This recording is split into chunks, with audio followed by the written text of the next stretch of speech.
Good morning, everyone. It's January the 22nd, 2025. I just saw something on the news that I wanted to definitely pass on to you people today. But again, today is very, very cold here and well into the minus 20s here. And so it's quite cold here, and it's something we're certainly not trying to give to our neighbors to the south over the border. But some good news that I wanted to put up well, the weather we cannot control, let's put it that way, and we don't want to freeze our neighbors down to the south, but we can't control that going over the border. But we've been trying to tighten up our border because of the drug trafficking and the guns coming in and whatnot. And of course, now that the threat of terrorists here in Canada and that the border's being strengthened up here in Canada, as well as we're still trying to work with our American partners for the border as well. But this was a good news story.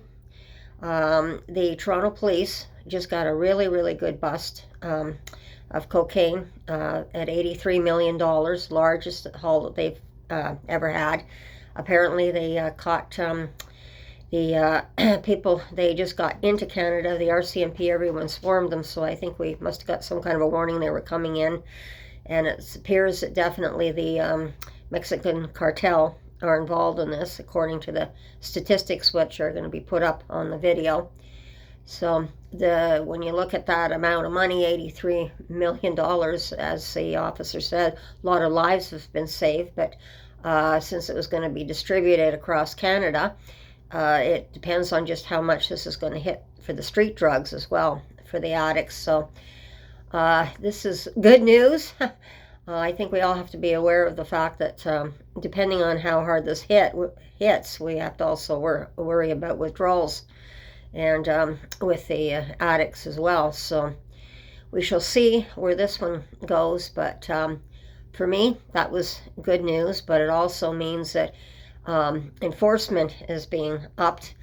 And since the pandemic, definitely, we were in gear for the pandemic, and then we had to shift gears drastically for after the pandemic and realizing the drug crisis as well. So this is just the latest in how we're shifting gears on the enforcement side of the drug problem.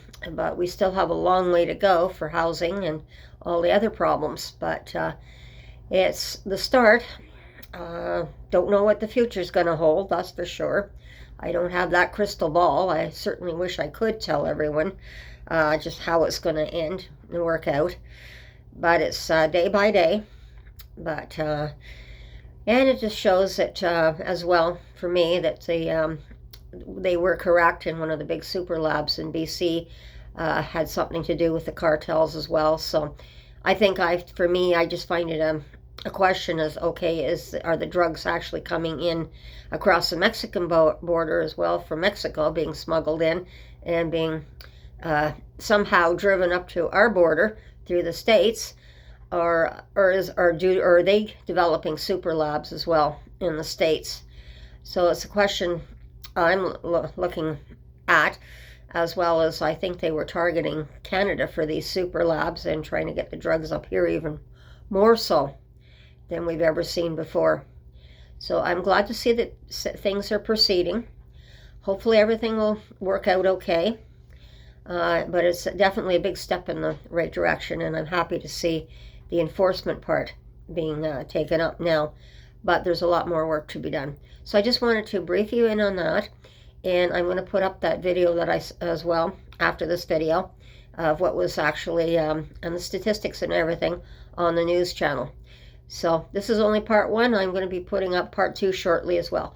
So everyone, take care, have a nice day, be safe, and make sure you watch your surroundings. And take care, everyone. Bye-bye. We'll talk soon.